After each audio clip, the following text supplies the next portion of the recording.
Scott, we could talk pitching with you. We could talk hitting with you because both sides just really put on a spectacular display last night. Well, since you are a pitcher, we'll start there. How about Connor Noland giving you 7 solid innings and doing what have you noticed differently about him this season? I'll tell you what we're watching the maturation of Connor Noland, and he's figured it out. And I listened to Bubba Carpenter the other day, and he said, as a hitter, you're up there, you always got that little guy on your shoulder telling you, okay, he's going to throw a fastball. No, he's got a curveball. Sit on the curveball. Noland's figured out how to fool the little guy, and really that's what pitching's about.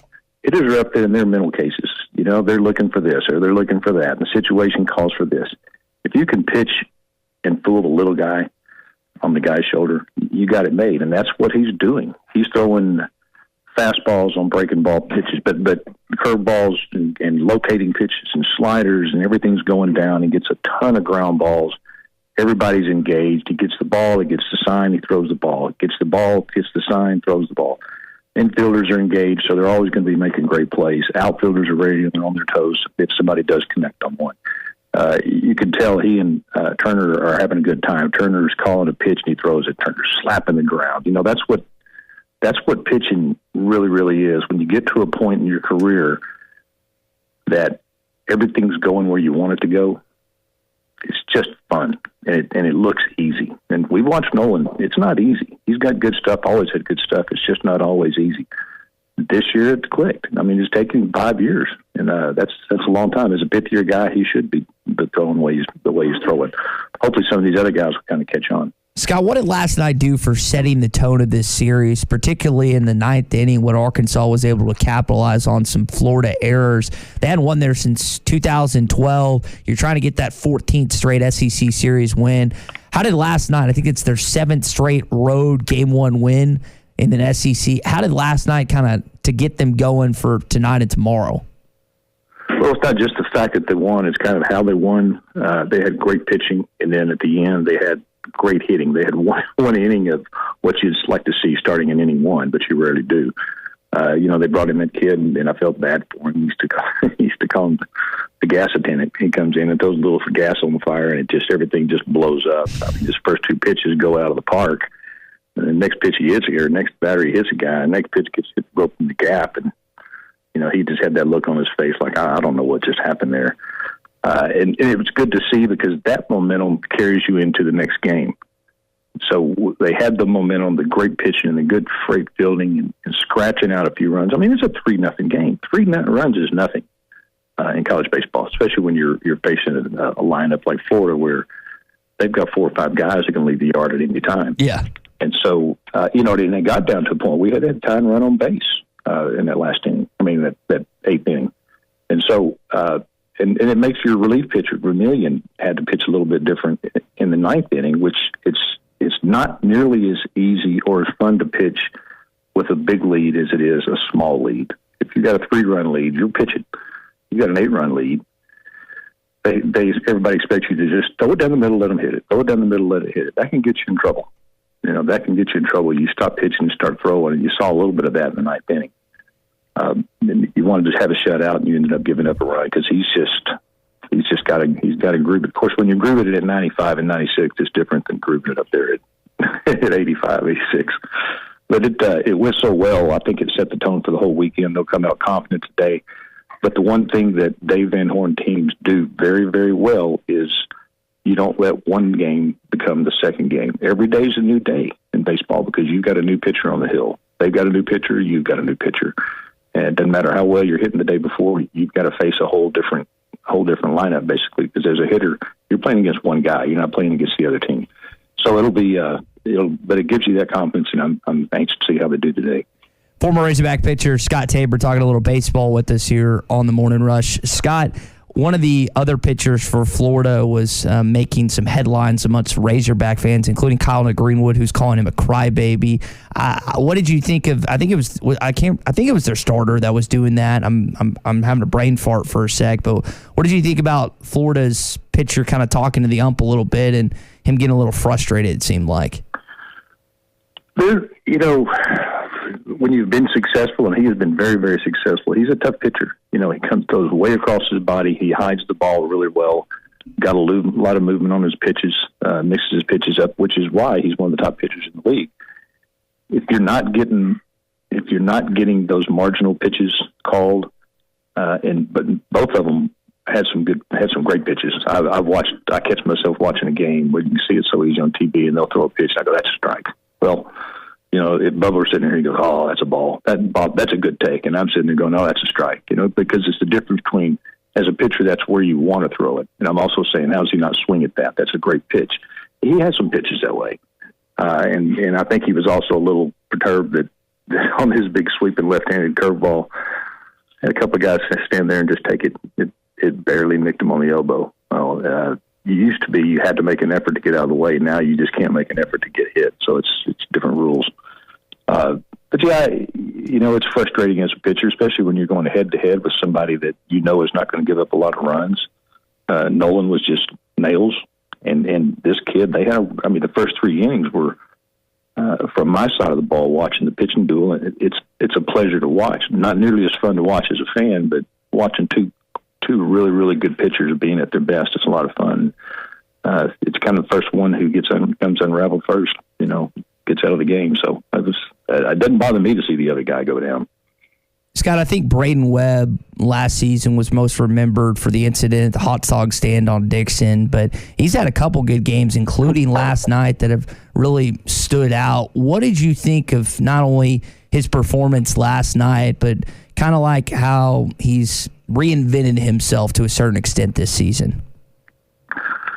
Sometimes it takes an incident like that, something to shine the light on you when you don't really want that light shown on you, to make you refocus. And I think that's kind of what he's done. He's always had the talent and the ability. Of course, everybody up there has incredible talent and ability. There's no scrubs on this whole roster, and there's guys sitting at home that could play for a lot of people. And, it's good to see him come out of that slump, because being in a slump, and, they talk about how great he is in the fall and how great he is in off season, and fall ball is just wearing it out, and then get to the season, and it's always talk about, taking it between the lines, and you got to do it when you're actually in game situations, because that's what you're playing for. Seeing us looking at his batting average, he's up to 275. He's hitting the ball hard. He's seeing the ball. He still has more strikeouts than I think he would need, but I think he's working on that, and he's always a threat. He's always a threat and a fantastic center fielder. So we kind of got the Braden Webb that they thought they were going to have.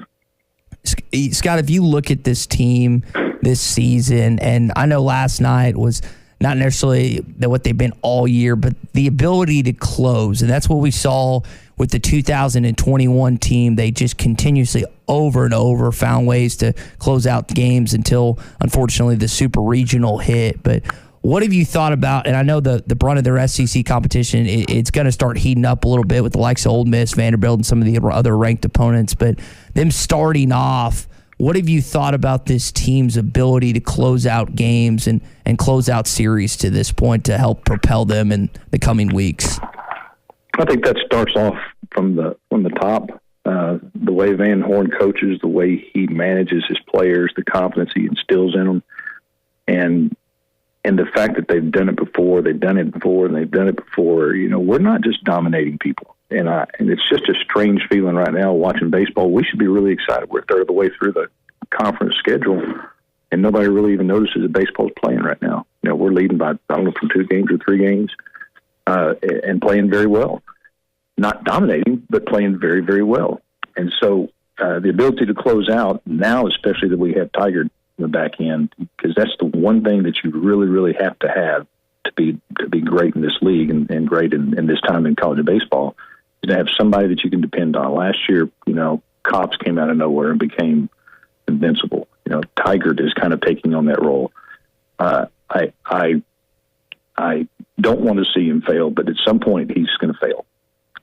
And watching him and how he handles that is going to be very, very important going into the deeper part of the season, getting into postseason, because dealing with failure is a part of baseball. It's part of sports. And so, seeing Vermillion come in last night and just throwing gas, just throwing gas. Here it is, hit it.